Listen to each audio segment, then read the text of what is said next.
Nous avons vu comment rajouter des règles, on va voir comment travailler avec des grilles. Donc les grilles s'appliquent seulement au frame. Si c'est une forme, on ne peut pas appliquer dans cette forme une grille. Okay, mais dans un frame, on va le faire, ça va nous aider par exemple pour caler nos éléments pour un site internet ou autre. Donc je crée une nouvelle frame et je retrouve quand la frame est bien sélectionnée, ici, layout grille. Je clique sur le petit plus. Par défaut, on va me proposer une grille de 10 pixels. Vous voyez, il y a des petits carrés ici, des repères qui sont de 10 pixels. C'est-à-dire que si je fais une forme et que je la dessine, vous voyez, là ça passe de 230, 240, vous voyez, c'est magnétique au niveau des 10 pixels, et vous voyez, quand on le déplace, ça permet d'avoir la grille et que tout soit bien calé. Alors on utilise rarement une grille comme ça, souvent on va plutôt utiliser quand on fait la création des sites internet, donc après ça peut être très bien pour dessiner ou autre, On utilise souvent des grilles avec des lignes ou colonnes. On va donc pouvoir modifier ce calque de grille. Je clique dessus et on va retrouver colonne et ligne. Donc colonne, par défaut il me donne un nombre, donc on va pouvoir le changer. Souvent c'est bien d'utiliser 12 parce que c'est un multiple de 3 et de 4, et quand on fait la disposition c'est intéressant. Après vous pouvez le faire 24 ou autre, vous êtes libre. Là on a de la couleur, donc souvent on laisse cette couleur là parce que ça nous permet de nous en souvenir que c'est justement une grille par colonne. Après si vous travaillez sur le rouge, bien sûr vous allez pouvoir changer la couleur dessus. On peut avoir le type, donc soit qui va s'étirer, soit qu'elle est à gauche, qu'elle est à droite ou centrée. On va commencer à centrer, vous voyez.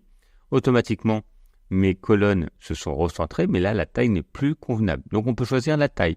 Je veux dire, voilà, moi, je veux par exemple des colonnes, elles fassent toutes 50 pixels. Et ici, en fait, c'est la gouttière, c'est l'espace entre les colonnes. Moi, je trouve ça trop, je voudrais que ça soit 10. Et j'ai donc ici mes éléments.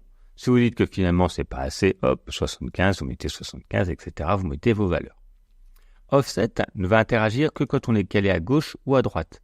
Si je cale à gauche, en fait, ça me permet de demander un décalage. Je voudrais que ça commence les colonnes à partir de 100 pixels. Okay.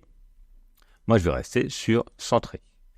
On a donc ici la possibilité maintenant de caler par rapport à ça. Si on fait, allez, par exemple, on va faire une bannière pour ici le menu, une autre, on va avoir une grande bannière, par exemple, une photo ou autre, et en fait, donc là, pour l'instant, on n'est pas obligé de le caler, mais si je veux maintenant faire des petites cartes ici, par exemple, voilà, vous voyez, automatiquement, là, je vais la dupliquer, ça se cale, vous voyez, et donc ça, c'est très pratique, qui permet de caler pour avoir vraiment tout équivalent, bien calé les uns par rapport aux autres.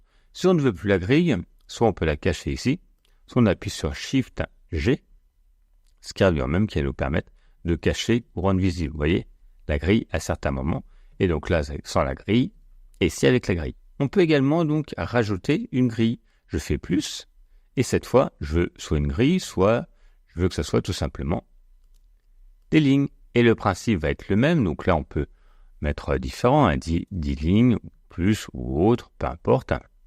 On peut mettre une autre couleur, si ça vous dérange, comme ça vous allez pouvoir voir cet élément-là d'une autre couleur. Ok.